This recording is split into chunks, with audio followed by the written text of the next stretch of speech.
Hello everyone, स्वागत है एक बार फिर आपका हमारे ट्यूब चैनल पे। आज अपन पढ़ रहे हैं एनसीईआरटी कंक्लूजन में मानव नेत्र संरचना के बारे में। इससे पहले अपन ने प्रकाश को कंप्लीट करा, परावर्तन के नियम पढ़े, नियमित परावर्तन, विस्तृत परावर्तन, उसके बारे में सब कॉन्सेप्ट को देखा। ठीक है, तो कल अपन ने सबसे पहले एक पॉइंट पढ़ी। क्या पढ़ा था बताते हैं आपको। किसी वस्तु को हम कब देख सकते हैं? हमने आपको बताया था किसी वस्तु को हम तभी देख सकते हैं जब उस वस्तु से आने वाला प्रकाश हमारे नेत्रों में प्रवेश करेगा। अगर उस वस्तु से कोई प्रकाश उत्सर्जित नहीं हो रहा है या हमारी आंखों तक नहीं पहुंच पा रहा है तो हम उस वस्तु को कभी भी नहीं देख पाएंगे। तो पहली लाइन लिखिए, सबसे पहले आप हेडिंग डालिए मानव नेत्र संरचना। हेडिंग डालिए आप मानव नेत्र संरचना। प्रॉपर नोट्स समझाया जाएगा आपको। तो पहला हेडिंग डालिए मानव नेत्र संरचना। मानव नेत्र संरचना लिखिए, हम वस्तुओं को केवल तभी देख पाते हैं, हम वस्तुओं को केवल तभी देख पाते हैं जब उनसे आने वाला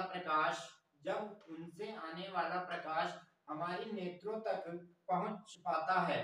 ठीक है, नेत्र हमारी सबसे महत्वपूर्ण ज्ञानेंद्रियों में से एक है। यह चीज आपको समझा दी गई थी, लेकिन आपको हेडिंग डालना है, 2 लाइनें लिखनी है। लिख चुके हैं आप सभी? लिख चुके हैं। आइए, और आज का हमारा टॉपिक है मानव नेत्र संरचना। सबसे पहले कॉमन चीज, आप जब भी आपकी आंखों में देखते हैं तो क्या देखते हैं? हमारी आंख सबसे पहले बात आती है, क्या बात करेंगे अपन? मानव नेत्र। तो देखो बिल्कुल यहाँ पे आपको एक स्ट्रक्चर, एक ग्राफ के रूप में पढ़ाया जाएगा। ध्यान रखना, ग्राफ के रूप में पढ़ाया जाएगा, और जिससे सारी चीजें एक ही ग्राफ से आपकी याद होगी। रटना बिल्कुल भी नहीं पड़ेगा, बिल्कुल आसान तरीके से पढ़ाया जाएगा। तो आइए देखते हैं। सबसे पहले लिखिए आप मानव नेत्र।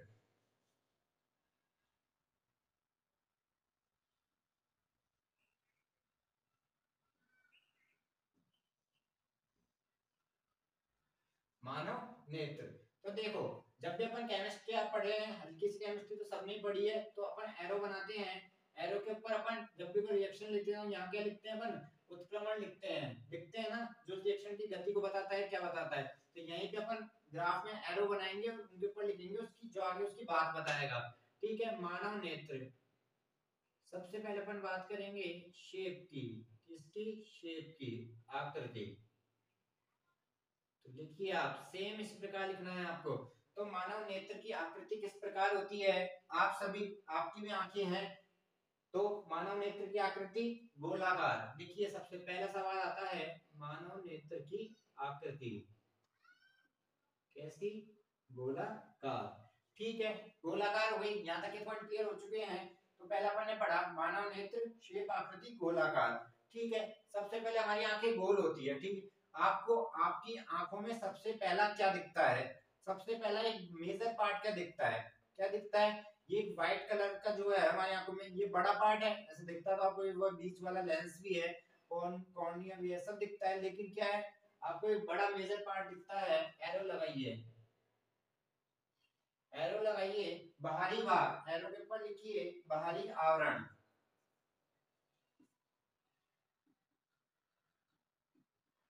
बाहरी आवरण। और यह है बाहरी आवरण किसका होता है? सफेद रंग का। सफेद रंग की मोटी परत, अर्थात यह है एक हमारी आंख का मोटा पार्ट होता है। तो देखो अभी तक अपन ने क्या पढ़ा? मानव नेत्र, सबसे पहले आकृति गोलाकार, बाहरी आवरण, एक सफेद रंग की मोटी परत। ठीक है, सवाल आपसे पूछेगा मानव नेत्र की आकृति गोलाकार होती है, फिर बाहरी आवरण होता है, वो सफेद रंग का होता है। कौन से रंग का होता है? सफेद रंग का होता है। लिखिए आप, फिर बात करेंगे इससे आगे। सफेद रंग की परत के पारदर्शी भाग को क्या कहा जाता है? सफेद रंग की जो हमारा एक बाहरी आवरण है, उसके पारदर्शी अग्रभाग को कॉर्निया कहा जाता है। क्या कहा जाता है? कॉर्निया कहा जाता है। तो आपसे ऐसे सवाल पूछेगा, पहले मानव नेत्र की आकृति गोलाकार होती है, फिर बाहरी आवरण कैसा रहता है? सफेद रंग का होता है, और पार्ट में थोड़ा मोटा रहता है। फिर सफेद रंग की जो परत है उसमें पारदर्शी भाग होता है जिसको क्या कहा जाता है, कॉर्निया कहा जाता है। क्या कहा जाता है, कॉर्निया कहा जाता है। अब बात करेंगे अपन कॉर्निया के पीछे।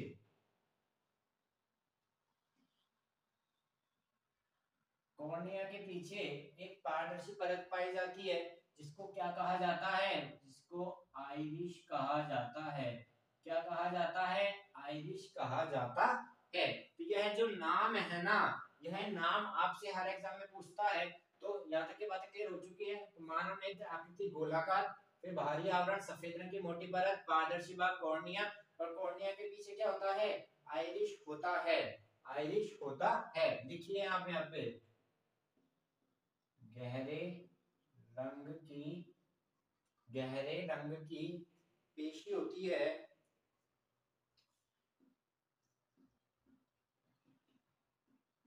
गहरे रंग की पेशी संरचना, इसको क्या कहा जाता है, आइरिश कहा जाता है।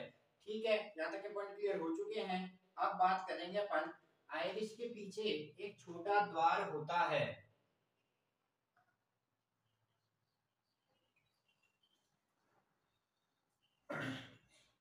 आइरिश के पीछे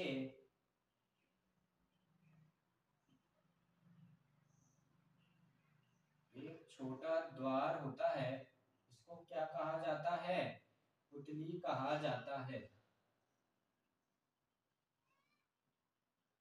क्या कहा जाता है, पुतली कहा जाता है।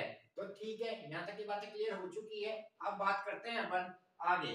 देखो, अब सबसे पहले बात करना आयरिश पे, आप यहाँ पे लगाइए। आयरिश के बारे में 2 पॉइंट लिखाऊंगा और वेरी वेरी इंपॉर्टेंट है।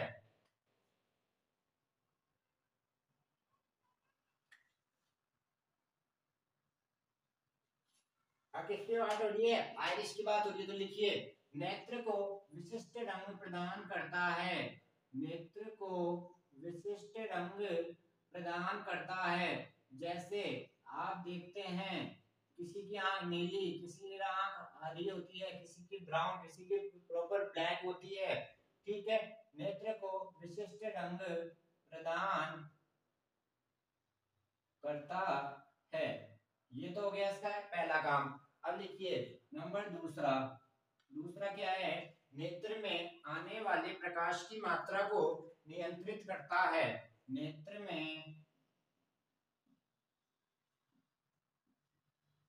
आने वाले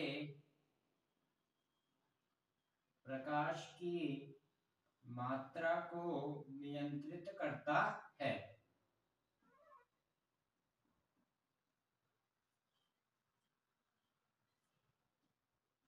तो देखो, सबसे अब इम्पोर्टेंट देखो, आपसे क्या पूछ सकता है ये दोनों सवाल। नेत्र को विशिष्ट रंग कौन प्रदान करता है, नेत्र को विशिष्ट रंग कौन प्रदान करता है, आइरिश प्रदान करता है। नेत्र में आने वाले प्रकाश की मात्रा को नियंत्रित कौन करता है, आइरिश करता है। तो अभी तक अपन ने यहाँ से इस ग्राफ को अपन आगे लाए, मानव नेत्र की आकृति गोलाकार, फिर एक बाहरी आवरण सफेद रंग की एक मोटी परत होती है, फिर अपन ने पढ़ा उसके पीछे भाग, उसके पीछे पारदर्शी भाग क्या कहलाता है, कॉर्निया कहलाता है। कॉर्निया के पीछे गहरे रंग की पेशी संरचना क्या कहलाती है, आइरिश कहलाती है। आइरिश के पीछे पुतली होती है। ठीक है, छोटा द्वार इसको क्या बोलते हैं, पुतली कहा जाता है। लिखिए, अब बात करेंगे इससे आगे, पुतली से आगे एरो लगाइए आप।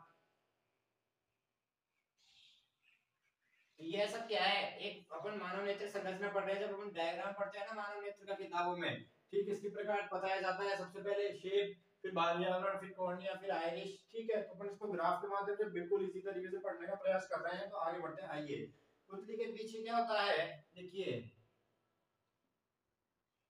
पुतली के पीछे होते हैं लेंस। क्या होते हैं, लेंस। अब बात करेंगे, अब लेंस के भी वही अलग लगाइए। देखिए,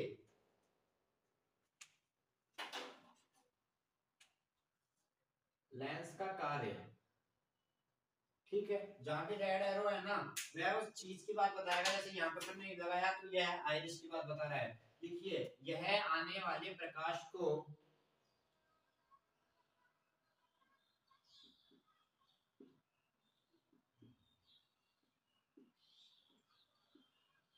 यह आने वाले प्रकाश को पीछे परत पर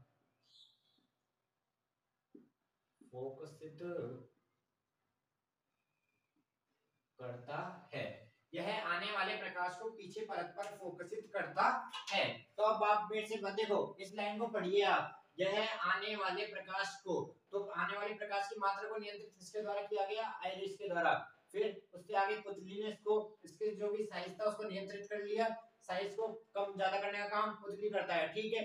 फिर उसने आगे से क्या है? लेंस है। लेंस का क्या कार्य कर रहा है? यह आने वाले प्रकाश को पीछे परत पर फोकसित करता है। तो इस पूरी लाइन में आपको एक ही शब्द है जो आपको कंफ्यूज करेगा, उसका क्या नाम है? परत। तो यह किस परत पे फोकसित करता है और उस परत को किस नाम से जाना जाता है? यही इंपॉर्टेंट है। तो लिखिए, लेंस के आगे एरो लगाइए आप, लेंस के आगे एरो लगाइए। तो इस परत को क्या कहा जाता है? इस परत को कहा जाता है दृष्टि पटल कहा जाता है। क्या कहा जाता है? दृष्टि पटल कहा जाता है। अब आप समझेंगे इस पटल को क्या कहा जाता है? रेटिना कहा जाता है। क्या कहा जाता है? रेटिना कहा जाता है। जिस परत पर आने वाले प्रकाश को लेंस द्वारा फोकसित किया जाता है उसको रेटिना कहा जाता है। क्या कहा जाता है? रेटिना कहा जाता है। यहाँ तक के पॉइंट क्लियर हो चुके हैं, आगे बढ़ते हैं। आइए लिखिए, अब बात करेंगे, इंपॉर्टेंट बात है, रेटिना का निर्माण। रेटिना का निर्माण तंत्रिका कोशिकाओं के द्वारा किया जाता है। तंत्रिका कोशिकाओं के द्वारा किया जाता है। और जहां भी तंत्रिका कोशिकाओं की बात आ जाएगी ना, वहां का सीधा संबंध किससे होगा? वहां का सीधा संबंध हमारे मस्तिष्क से होगा। किससे होगा? मस्तिष्क से होगा। तो यहाँ पे दूसरा एरो लगाइए और यहाँ पे लिखिए क्या? इसका कार्य। क्या लिखेंगे अपन अब यहाँ पे? इसका कार्य लिखेंगे। तो दृष्टि पटल लिखिए, रेटिना का कार्य है तंत्रिका कोशिकाओं द्वारा अनुभव की गई संवेदनाओं को, लिखिए आप, तंत्रिका कोशिकाओं द्वारा अनुभव की गई संवेदनाओं को तंत्रिका द्वारा मस्तिष्क तक पहुंचाने का कार्य करता है। तो लिखिए आप, संवेदनाओं को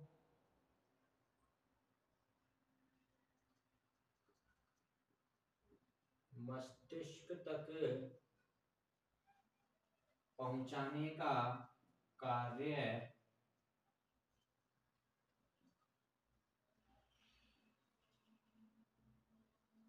करता है।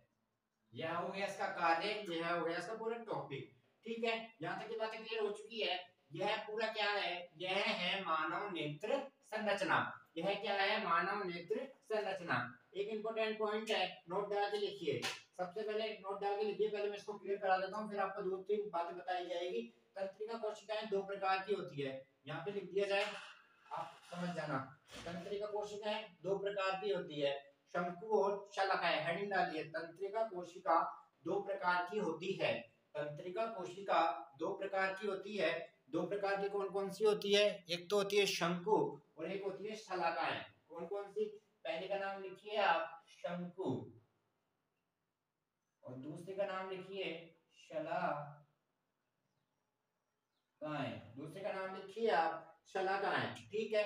तीव्र प्रकाश के लिए कौन कार्य करती है? शंकु। और मंद प्रकाश के लिए, धीमे प्रकाश के लिए शलाकाएं। पूछा गया सवाल है हर एग्जाम में, बिल्कुल जो डेप्थ में आपसे जाके पूछेगा ना, वह सवाल यहाँ से पूछा जाता है। तंत्रिका कोशिकाओं द्वारा दृष्टिपटल इसका निर्माण होता है, ये होती है कॉमन बात। फिर आपसे डेप्थ में अगर पूछेगा, तंत्रिका कोशिकाएं दो प्रकार की होती है, पहला शंकु, दूसरा शलाकाएं। तीव्र प्रकाश के लिए कौन कार्य करती है? शंकु। मंद प्रकाश के लिए शलाकाएं। ठीक है, यहाँ तक की बातें क्लियर हो चुकी है। तो यह अपन ने क्या पढ़ा? पूरा मानव नेत्र संरचना के बारे में। लिखिए, और मानव नेत्र में अगर आप बाहरी देखना चाहें, बाहरी संरचना क्या होता है? बाहर अपन देखते हैं, बाहर क्या है? बाहर हमारी पलकें हैं। बाहर क्या है? पलकें हैं। तो ये हमारी क्या करती है? बाहरी सुरक्षा के लिए होती है, बाहरी सुरक्षा के लिए पलकें होती है। अब दोनों नोट डाल के 3 पॉइंट लिखाऊंगा।